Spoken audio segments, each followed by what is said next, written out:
የዘውትር ተመልካቾቻችን በያላችሁበት ሰላምታችን ይድረሳችሁ እያልን ለሰዓቱ ያጠናቀርንላችሁ ዜናዎቻችን ይዘን መጥተናል። እስከ ዜናዎቻችን ማብቂያ ድረስ አብራችሁ እንድትቆዩ በአክብሮት እየጋበዝን ወደ ዜናዎቻችን የምንሸጋገር ይሆናል። በቅድሚያም ለትውስታ ያክል አርዕስተ ዜናዎቹን በማስቀደም የምንጀምር ይሆናል። መንግስት ከጀርመን የሚባረሩ 4000 ኢትዮጵያውያን ስደተኞችን ለመቀበል ስምምነት ላይ መድረሱ ተሰማ። የወልቃይት ጠገዴ ሰቲት ሁመራ ዞን ለህወሓት መግለጫ ምላሽ ሰጠ። ርዕሰ ሊቃነ ጳጳስ ፍራንሲስ በ88 ዓመታቸው አረፉ። ለድሬዳዋ ከተማ ከንቲባ አቤቱታ ለማቅረብ ብንሞክርም ቢሮአቸውን ማግኘት አልቻልንም። የከተማው የልማት ተነሺዎች እንደገለጹት እነዚህና ሌሎችን በዝርዝር የምንመለከት ይሆናል። እስከ ዜናዎቻችን ማብቂያ ድረስ አብራችሁን ቆዩ።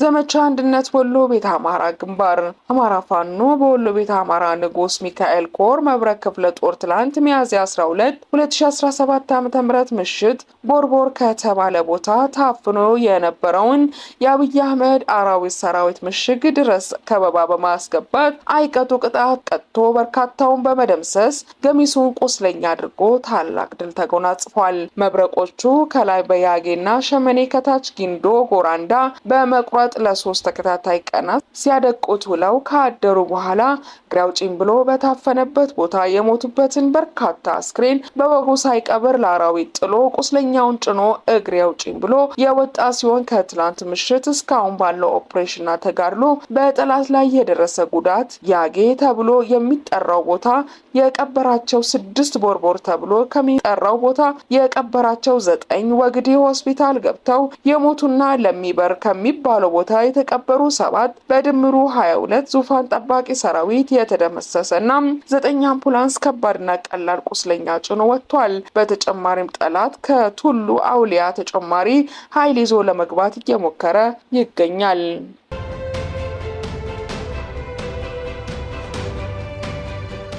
በጉራጌ ዞን በአበሺጌ ወረዳ 10 ባሉ አካባቢዎች ዘር ተኮር አፈናና እስር መባባሱን ነዋሪዎች አስታወቁም።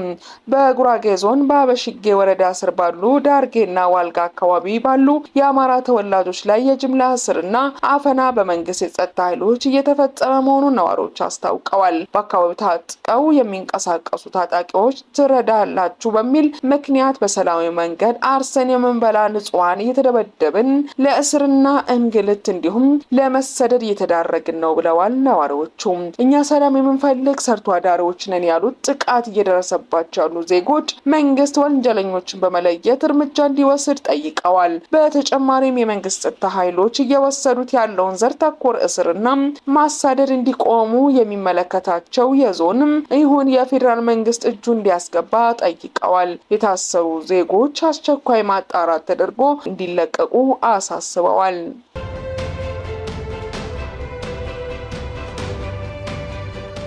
የወልቃይት ጠገዴ ሰቲት ሁመራ ዞን ለህወሓት መግለጫ ምላሽ ሰጥቷል። ትላንትም ዛሬም ነገም አጀንዳችን ሰላም ነው።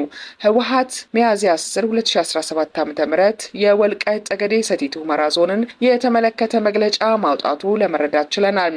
ቡድኑ በመግለጫው እንደተለመደው ራሱን የሰላም ዘብ አድርጎ በማቅረብ የወልቃይት ጠገዴ ሰቲት ሁመራ ዞን የሚደረገውን የሰላምና የልማት እንቅስቃሴ በጸባጫሪነት ወንጅሏል።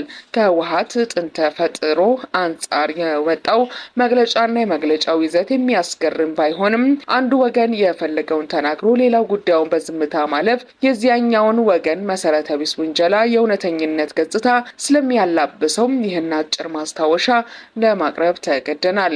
የወልቃይት ጠገዴ ሰቲት ሁመራ ህዝብ የትላንትም የዛሬም የነገም መሪ አጀንዳ ሰላምና ሰላም ብቻ ነው። በህወሓት የግፍ አገዛዝ ለ27 ዓመታት ሲማቅቅ ሲገደልና ሲፈናቀል ለኖረው ህዝባችን ሰላም ልዩ ትርጉም ያለው ነው። ስለሆነም ሰላሙን ለማረጋገጥ ያለ እንቅልፍ ይሰራል፣ ይተጋል፣ ያተጋል። አማራዊ ማንነቱ ዘብ ሆኖ ይቀጥላል። መላው የወልቃይት ጠገዴ ሰቲት ሁመራ ዞን ህዝብ ራሱን በሰላም አስከባሪነት በማዘጋጀት የራሱንና የአካባቢውን ውስጣዊ ሰላም ከሰርጎ ገቦች፣ ከወያኔ መንገድ ጠራጊ ኃይሎች፣ ከባንዳዎች ሲጠብቅ ቆይቷል። ወደፊትም ይቀጥላል። የተከዜ ዘብ የሰላም ዘብ ሲሆን በዞኑ ህዝብ የተዋቀረ የዞኑ ሰላም አስከባሪ እንጂ የማንም አልፎ የማይጠይቅ የራሱ ማንነት አሳልፎ የማይሰጥና የጠባጫሪነት አጀንዳ የሌለው ኃይላችን ነው። ህወሓት ከወልቃይት ጠገዴ ሰቲት ሁመራ ዞን እንዲወጣለት የጠየቀው የዞኑን ህዝብ ነው። በእርግጥ ከፍ ብሎ እንደተገለጸው ለኛ ህወሓት ይህን ማለቱ ፈጽሞ አያስገርመንም። ህወሓት ከጥንት እስከ ዛሬ የማያከብረውን ህገ መንግስትና ፌዴሬሽን ደግሞ የሚጠቅስ የማያምንበትና የማያከብረውን የፕሪቶሪያ ስምምነት ደግሞ ደጋግሞ የሚያወሳ ቡድን እንደሆነ አሳምረን እናውቃለን ብለዋል። ስለሆነም ህወሓት የሚፈልገውን የወልቃይት ጠገዴን ህዝብ እንደለመደው ከርዕሱ አፈናቅሎና ጨፍጭፎ የአማራን ርስት የሆነውን የወልቃይት ጠገዴን ለም መሬት መጠቅለል እንደሆነ ግልጽ ነው።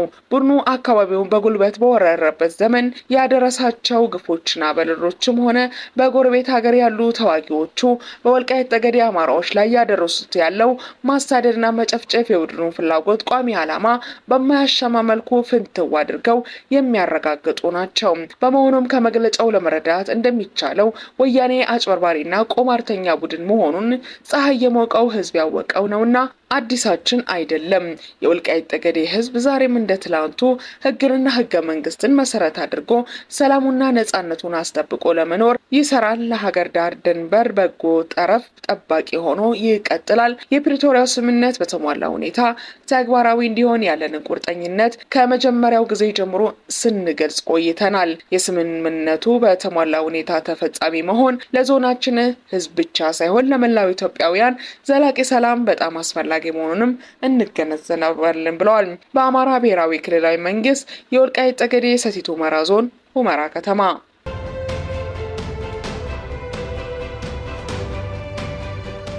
መንግስት ከጀርመን የሚባረሩ 4000 ኢትዮጵያውያን ስደተኞችን ለመቀበል ስምምነት ላይ መድረሱ ተሰማ። የጀርመን መንግስት በሀገሪቱ የሚገኙ ህገወጥ ስደተኞች በግዴታ ማስወጣት መጀመሩን ተከትሎ የኢትዮጵያ መንግስት የጀርመን ሀገር የሚገኙ ኢትዮጵያውያን ስደተኞችን መቀበል መጀመሩ ታውቋል። አንድ የውጭ ጉዳይ ሚኒስትር ዶክመንት እንደሚያሳየው መንግስት ሊቀበላቸው የተዘጋጀውን መረጃዎቻቸውን 110 ሰዎች ዝርዝር ለጀርመን መንግስት አሳውቋል። የውጭ ጉዳይ ሚኒስትር አጣሪ ቡድን ባደረገው ፍተሻ ከነዚህ 110 ሰዎች ውስጥ 87ቱ ኢትዮጵያውያን እንደሆኑ እንዳረጋገጠ 21ዱ ኢትዮጵያውያን እንዳልሆኑና ሁለቱ ለመናገር ፈቃደኛ እንዳልሆኑ ተጠቅሷል። የመጀመሪያ 29 ኢትዮጵያውያን ስደተኞች ደግሞ በፍራንክፈርት አየር ማረፊያ በኩል በግዴታ የዛሬ ወር ገደማ ወደ ሀገራቸው እንዲመለሱ ተደርገዋል።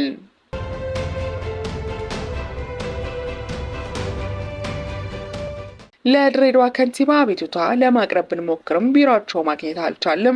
የከተማው የልማት ተነሺዎች እንዳሉት የድሬዳዋ ከተማ አስተዳደር መሬት ልማትና ማኔጅመንት ቢሮ የልማት ተነሺ ፋይሎችን በማዘግየቱ እንዳሳሰባቸው የገለጹ ነዋሪዎች የፋይሎቹ ባለቤቶችና ህጋዊ ወኪሎች ምላሽ ማግኘት እንዳልቻሉ ተናግረዋል። ለድሬዳዋ ከንቲባ ቅሬታቸውን ለማቅረብ ቢሞክሩም ፈጽሞ እንደማይቻልና የከንቲባው የአገልግሎት ቀን በግልጽ እንደማይታወቅም ጭምር አስረድተዋል። የድሬዳዋ አስተዳደር መሬት ልማትና ማኔጅመንት ቢሮ ሲያስተዳድራቸው የነበረውን የልማት ተነሺ ፋይሎች ለ2 ዓመት በማገድ የአስተዳደሩ የካቢኔ አባላት ቤተሰቦችና ዘመዶች ግን እየተስተናገዱ ነው በማለት ተናግረዋል። ህጋዊ ወኪልና የፋይሉ ባለቤቶች ሲጠየቁ ግን ታግዷል ይባላሉ። ከንቲባው ነው ያገደው፣ ምንም ማድረግ አንችልም እያሉ መልስ ይሰጣሉ ብለው ቃላቸውን የሰጡ እነዚህ በርከት ያሉ ነዋሪዎች አብዛኞቹ የልማት ተነሺ ህጋዊ የፋይሉ ባለቤቶችና ወኪሎች አቤቱታ የሚያቀርቡበት ቦታ አጥተው እየተንከራተቱ እንዳሉ ተናግረዋል።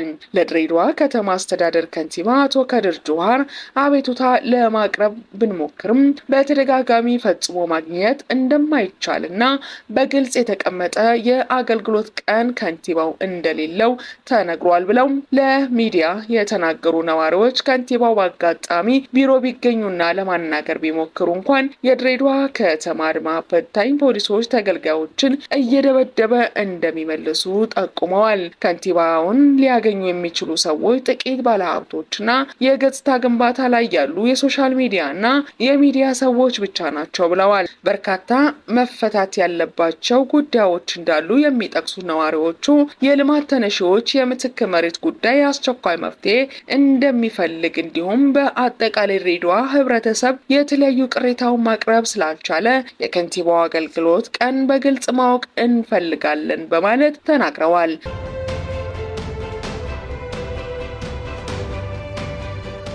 ህዝባችንን ከዚህ ኋላ ቀር ገዢ ኃይል ለማላቀቅ ሁሉንም አይነት ትግል እናካሂዳለን። አቶ ጌታቸው ረዳ የሚመሩት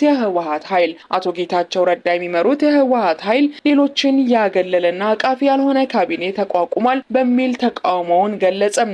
አዲሱ የትግራይ ጊዜያዊ አስተዳደር ካቢኔ ወደ ስራ መግባቱን ፕሬዝዳንት ሌተናንት ጀነራል ታደሰ ወረደ አሳውቀዋል። የአንዱን ህገወጥ ቡድን ፍላጎት ብቻ በማድመጥ ሌሎች ያገለለ አቃፊ ያልሆነ ካቢኔ ማቋቋም ተቀባይነት የለውም ሲል በአቶ ጌታቸው የሚመራው የህወሓት ኃይል ተቃውሟል።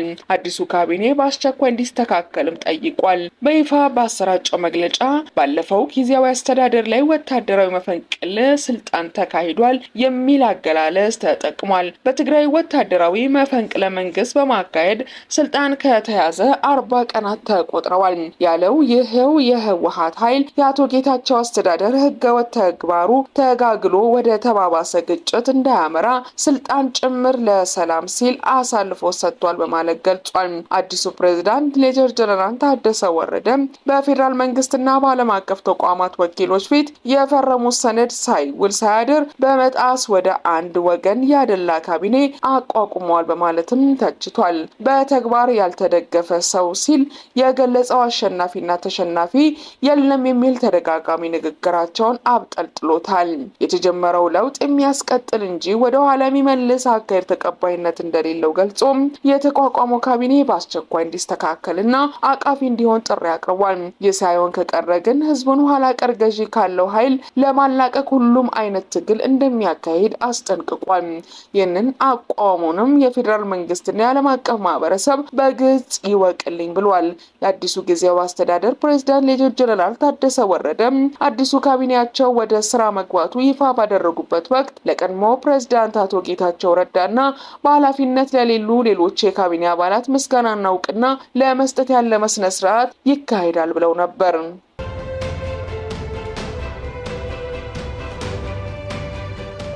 ርዕሰ ሊቃነ ጳጳስ ፍራንሲስ በ88 ዓመታቸው አረፉ። የሮም ፓትርያርክና የካቶሊክ ቤተክርስቲያን መሪ የነበሩት ርዕሰ ሊቃነ ጳጳስ ፍራንሲስ በ88 ዓመታቸው ማረፋቸውን ቫቲካን በይፋ አስታውቋል። ርዕሰ ሊቃነ ጳጳስ ፍራንሲስ በ2013 የቀድሞ ጳጳስ ቤኔዲክቶስ 16ኛ ከስልጣናቸው ከለቀቁ በኋላ የካቶሊክ ቤተክርስቲያን መሪ ሆነው ተሹመዋል። የእርሳቸውን ማረፍ በተመለከተ ካርዲናል ኬቨን ፋራል ቫቲካን በኩሉ በላኩት የሐዘን መግለጫ ላይ ውድ ወንድሞቼና እህቶቼ በከባድ ሐዘን ቅዱስ አባታችን ፍራንሲስ ማረፋቸውን ላሳውቃችሁ ወዳለሁ ብሏል። ርዕሰ ሊቃነ ጳጳስ ፍራንሲስ በዓለም ዙሪያ በሚሊዮኖች የሚቆጠሩ የካቶሊክ አማኞች ዘንድ ያላቸው ፍቅርና ተቀባይነት ከፍተኛ እንደነበር ይታወቃል።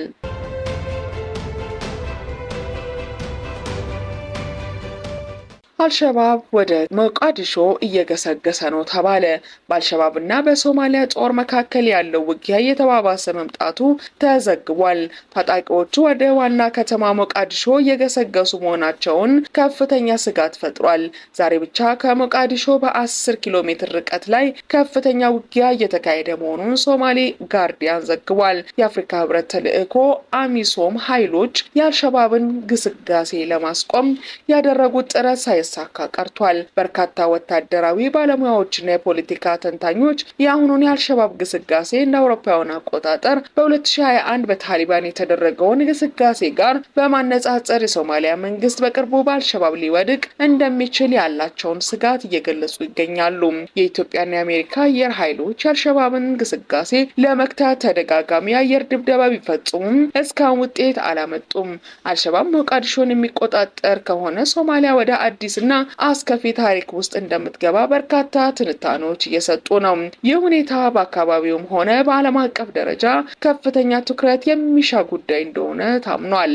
የዘውትር ተመልካቾቻችን ለሰዓቱ ያጠናቀርነውን ዘገባዎቻችን በዛው አብቅተናል። በሌላ ሰዓት በሌላ ርዕሰ ጉዳይ ደግመን እስከምንገናኝ እንደተለመደው ቻናላችንን ላይክ፣ ሼር፣ ሰብስክራይብ እያደረጋችሁ እንድጠብቁን በአክብሮት ጋበዝን። ዜናዎቻችን በዛው አበቃን።